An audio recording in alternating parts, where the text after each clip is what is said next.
G'day amazing viewers and subscribers, and welcome to my review on Star Trek Picard Season 3.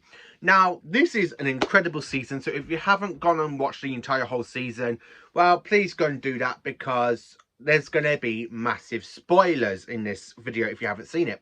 So as you can tell, to celebrate this, I'm kind of wearing my Deep Space Nine First Contact kind of fest jumper of Starfleet, because it's Star Trek, talk about Star Trek, and I'm talking about Star Trek Picard. So let's dive into this massive event of a series. Well, I'm not going to dive in a bit into too depth if you haven't seen it, like the whole season. So I'm going to talk about the little bits and dabs there and what's my favourite part of the season. So the very first opening of the season, we actually have some fantastic opening shots of Beverly Crusher's and her son Jack's spaceship. Well, Federation ship, where you kind of got Picard's log from the Best of Both Worlds playing in the background. So anyway, they're being attacked by the Sheikh, aka by Vadic and the Changelings. Yes, this season is a bit like a sequel to Star Trek Deep Space Nine, and it's also fantastic as well, because when I get it a bit later on, I'm going to explain why that is. And then cutting to Earth after the main credits. So we have Picard and that Romulan woman, I can't remember her name, because she's only in it for one scene in this season, where you kind of got them looking over Picard's painting of the Enterprise D that he had back on the Enterprise D in The Next Generation. So then, of course, Picard receives a distress call coming from his old communication badge, basically with his old uniform from The Next Generation. And then, of course, he does what you do best. You know, Picard, he literally does go to investigate. And, of course, he finds out it's Beverly Crusher. She sent him a distress call. So, of course, Picard being Picard, he does want to go. And, to be honest, he needs help. So he goes and talks to a very old friend, a.k.a. Jonathan Frakes as Commander Riker. Or, should I say, just Captain Riker, because that's what he is at this point. Now, early on in this point, we do have Riker's return. We have Deanna Riker's return as well, and of course we have the badass Klingon, aka Worf's return, because you kind of got Picard and Riker pretending that they are doing this big massive inspection where they're just gonna hijack the brand new USS Titan.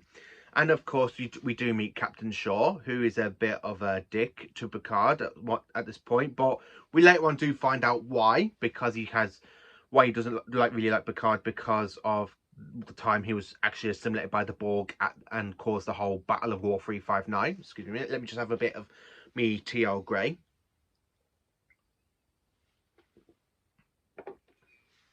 And then, of course, jumping into when you kind of got the Titan going to investigate what's happened with Beverly's old Federation starship, they kind of get attacked by the Changelings and Vadic.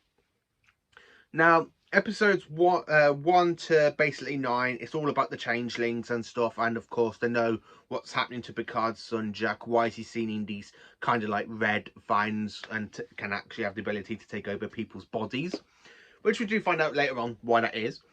So Picard is there not happy with Beverly for not telling him about having a son.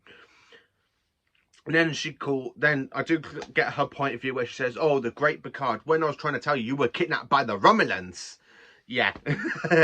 So, yeah, I really do enjoy that little argument between John Luke and Beverly Crusher. Gates McFadden and Patrick Stewart really do play the two roles very, very great. And the way you kind of see them bickering at each other, and Picard's there saying, "You should not hide this from me." And of course Beverly goes, "What would you do? The son of the great Jean-Luc Picard gets kidnapped as well." I really do like the way how she just said that she was trying to keep her son safe away from all the stuff, because Picard was this great big admiral. He was trying to help with the Romulan evacuation and other aspects. And even though he was actually kidnapped by the Erosion as well, which we do find out in this season. Now, let's talk about the cameos we have in this season. So, cameos. I'm not just going by people cameos. I'm going by the ship cameos as well, because we do see quite a few cameos of old starships and some old characters from Trek history. So, talking about the old characters, we do have the return of Laren, who basically betrayed Picard and the Federation to go and join the Maquis in the final episode of Season 7. Well, the second to final episode, Primitive Strike in Season 7, which was episode 24, because the next episode is, of course, Star Trek All Good Things of the TNG. Now, talking about Laren, I kind of like the way how her and Picard don't really see eye to eye, because Picard is still hurt by her because he thinks that she betrayed him by doing what she did. And of course she does go to Starfleet, she gets arrested, and she becomes a commander after all this time. And yeah, Picard's not really happy about that. The main question is she dead? Well, I don't really know if she's dead or not, because when she was leaving the Titan to go back to her old spaceship, and of course they do find out about the changelings at this point, Laren actually does die because her shuttle hits the nacelle of the Federation starship that's coming after the Titan. And of course, Picard tells Captain Shaw just to run, and the ship goes to warp because they're trying to hide from the Federation.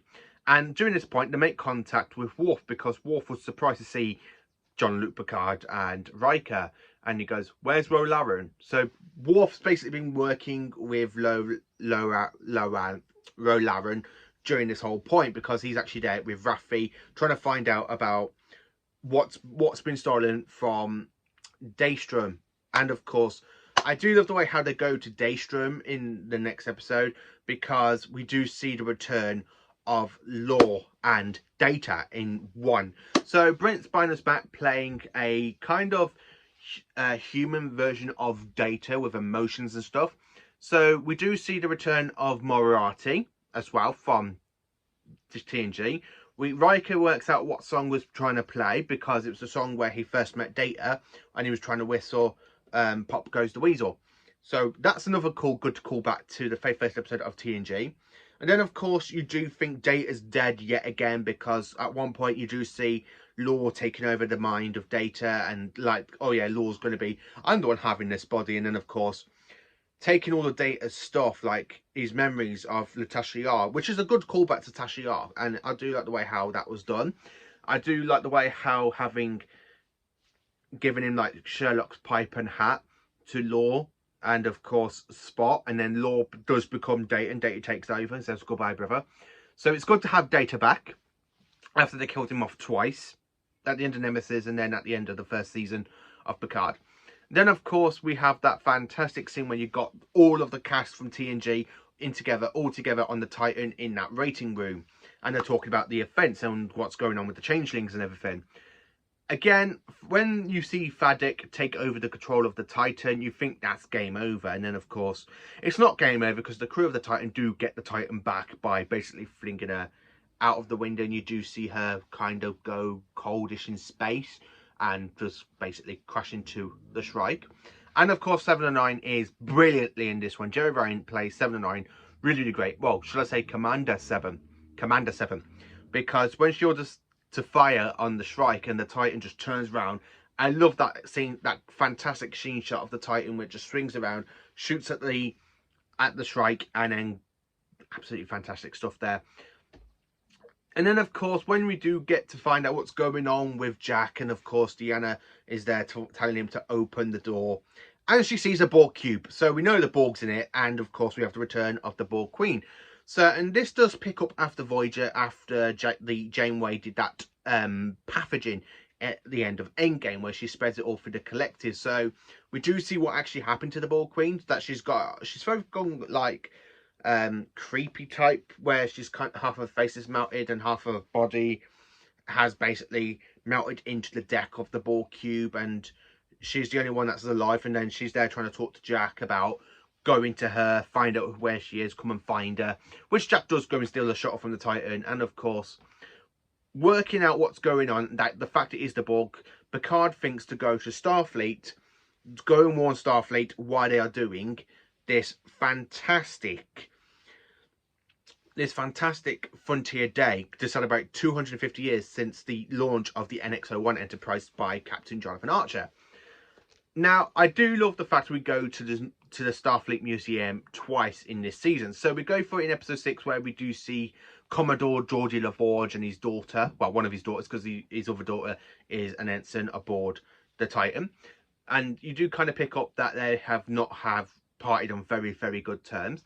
But talking about the space museum, I love the fact we see the USS Voyager from Star Trek Voyager. I love the fact we see the Defiant from Star Trek Deep Space Nine.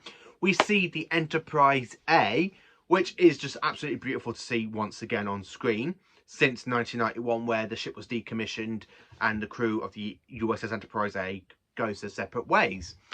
I do love the fact we do have that back. And I have to admit, I also love the fact we have the Klingon Bounty, the HMS Bounty that Kirk used to go back in time to go and get the whales in Star Trek 4. But the one thing that really had me so happy and excited about is that we actually have the NX-01 refit canon.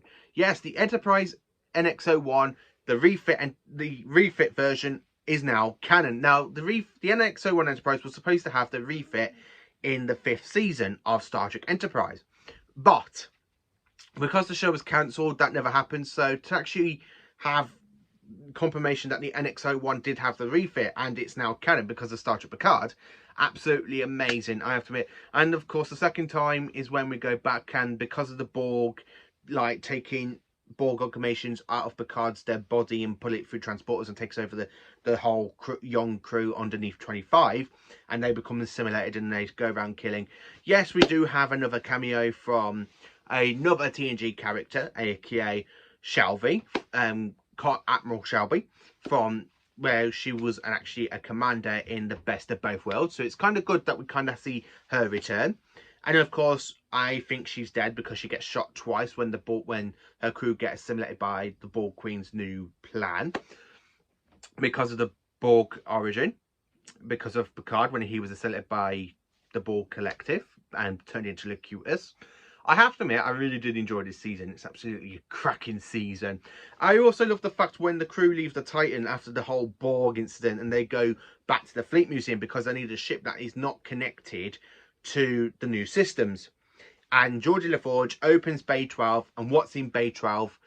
The restored, because of Geordi LaForge over the last 20 years, restoring her, the USS Enterprise D, my favourite Enterprise, makes an epic return for the final 2 parts episodes. And then of course you have Picard talking about the one thing he's missed about having this, now they're all together, is the carpet of the Enterprise D. I love the fact we find out what happened to the Enterprise E as well, because when they're literally down the shot going up to the Enterprise D and Geordi's there talking about how he's restated, and he goes, well, obviously we can't use the Enterprise E. So when everybody looks at Worf, and Worf just goes, that was not my fault. That really does make me laugh, the way he just goes, that was not my fault. So the Enterprise E has been destroyed after being seen in Trek history in the last 3 for the last 3 films, which was First Contact, Insurrection and Nemesis. So we know the Enterprise E was destroyed. But to actually have my favourite Enterprise to return, and I have to admit, they've done an absolutely fantastic way of restoring the bridge of the Enterprise D. It just brings back so many memories. I love all the camera pan shots they did with the whole TNG crew walking down the bridge. Now, I love the fact when you see the Enterprise D leaving the Fleet Museum and goes into warp, and they're on the way to Earth in the final episode. I have to admit, I really did enjoy Walter Kading's voice of being the son of Pavel Chekhov, who was also in Star Trek in Kirk's era. I really do like that, and he's warning any Federation ships to back away from the Earth because of the whole Borg attack. And I do like the way how they're all talking, and Data just goes, obviously, Captain, we are the Cavalry. Now, I really do like when Data does come back, because he has some iconic moments. Now he's literally acting more like a human. Where in episode 9, he's there talking, and that's going into the shuttlecraft, and he goes to Geordi, I hope we die quickly. That made me chuckle to death. And I love the fact when you're in episode 10 and you kind of got that fantastic Milky Way shot of the nebula that we see in the intro of The Next Generation, and you got the Enterprise D in warp, and they pick up the Borg signal in Jupiter and they drop out of warp. And oh my god, I love the new Borg ship as well, because when you watch the original with TNG, the Enterprise D was a bit smaller than a Borg cube, but now this is a massive Borg cube. Massive. And of course, we do find out Picard's son, Jack, has finally been assimilated by the Borg Queen. Now, I love the fact we have Riker and Worf and Picard going over to the Borg cube to go and get Jack. But when they're on the bridge of the Enterprise, and when Worf just goes, "Yes, let's make it a threesome," and Riker goes, "Do you hear yourself?" That just made me chuckle so much about that scene. And then I love the fact when you got the rest, like Deanna, you got Data, you got Geordi on the British Enterprise with Beverly Crusher, and she's there at the panel firing phasers of photo torpedoes at the Borg cube, and she goes, "A lot of stuff has happened in the last 20 years," when they all just stop to look at what she's just done. I love the fact. I love Data's piloting when he's piloting the Enterprise D into the Borg cube to go and destroy the Uta Matrix. I love the way how Deanna just goes, "Why am I sensing enjoyment?" And Data's just there with this big grin on his face, loving what he's doing, flying the Enterprise D into the Borg cube. Very much a bit like Star Wars with when they fly the manual Falcon straight in. But it's good shots for the Enterprise D, I have to admit. I also think they were going to die, and then of course the Enterprise D literally just comes and flies above them, energizes them, and they just escape the Borg cube while it's exploding. So the Borg are dead, the Borg Queen's dead. Don't think they're ever going to return with the Borg, so yeah, okay. I have to admit, I do love this season because we don't just see one Enterprise return. So we see the Enterprise NX-01 refit, we see the Enterprise A, which is making it up to 2, the Enterprise D, we see the Enterprise F, and of course the Enterprise F is decommissioned at the end, by the end of this episode. But we have the brand new USS Enterprise NCC-1701G. We have the Enterprise G. It is the Titan, but they've scrapped the name Titan and changed it to the Enterprise, and that is a good way to carry on with the legacy. And I'm really hoping we do get Star Trek Legacy, because that is another Star Trek spin-off that has been rumoured to have, because of the way they ended this season with Raffi and Picard's son. As set, like Picard's son is actually an ensign, Raffi's a commander, and Seven is captain. So I really am hoping we do get to have a future season, well, a future series of Star Trek with Seven as captain of the USS Enterprise G. I do love the fact we have Tuvok as a cameo. I really do like Tuvok. He's absolutely brilliant, and I do like how he's there talking to Seven about what she did, and of course Captain Shaw kind of did a recording message before he died in episode 9 because of the assimilated Borg. Well, his crew got assimilated by the Borg Queen. I do really enjoy this season. It's absolutely brilliant. This season is a whopping 10 out of 10. I did enjoy the ending because it was ending after ending. I love the fact for the final bit of the ending, you got Picard, you got Riker, you got Deanna, you got Worf, you got Geordi, you got Crusher, and of course we have Geordi, all sitting down playing poker like they did back on the USS Enterprise D. It really did call me back to the ending of All Good Things, which was really, really good. And then of course we have the very first ever post-credit scene in Star Trek, where we got Jack unpacking his bag, and then of course who returns to talk to him but Q. Yes, Q returns after apparently dying in season 2. There again, we did find out that Picard's trial ended with Q, and of course now we're going to find out that Jack's trial is now beginning with Q. So yeah, like father like son, technically having problems with Q. So yeah, this season, it is, well, yeah, this whole season of Star Trek Picard, it's been absolutely amazing. I love all the cameos, like for Shelby, Ro Laren, Tuvok, the Enterprise A, the NX-01 refit, you know, all the other cameos of other old ships and crew members that we see. I was a bit disappointed we never saw Admiral Janeway, but she was mentioned quite a lot in this season, so fingers crossed we do see her in the next spin-off with Seven as Captain of the Enterprise G. This season, it has got to be one of the best seasons of Star Trek ever. So let me know in the comments, what do you think of this season of Star Trek Picard? Were you happy to see the final end of the Borg? Were you happy to see the return of the Changelings? Let me know. Please do like, subscribe, and share. Oh, and before I say anything, I do rank this entire season a massive A+, because it has been thrilling. It's been amazing. I loved everything about this season. even the Nebula bits, because I think the Nebula bits did carry on a bit too long, but it's still pretty enjoyable. So yeah, let me know in the comments, and please do like, subscribe, share, and join me for more awesome Star Trek content on next Sunday for Star Trek Sundays. And join me for later on in the week where I talk about more about Doctor Who. So thank you for watching. Now engage out of here and let me know what you thought of this season of Star Trek Picard. Engage.